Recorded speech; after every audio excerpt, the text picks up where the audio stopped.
আজকেও আমি সাইকেল নিয়ে বেরিয়েছি এবং শহরের ৯ নম্বর ওয়ার্ডে আমার বিদ্যালয়ের মাননীয় প্রধান শিক্ষক এবং জাতীয় শিক্ষক নিরঞ্জন দত্ত মহাশয়ের সঙ্গে দেখা করলাম। কিছু পরিচিত লোকজনের সঙ্গে দেখা হলো।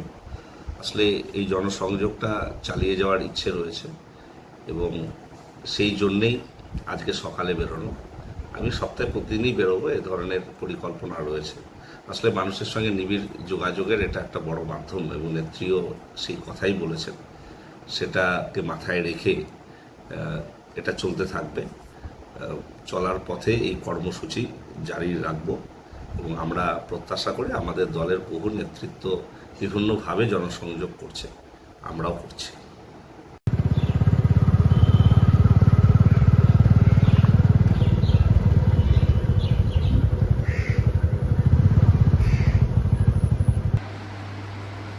গরমের এবার লাস্ট ইয়ার নাকি?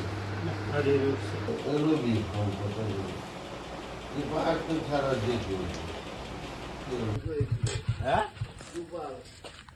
গোপাল বাবু সে বলে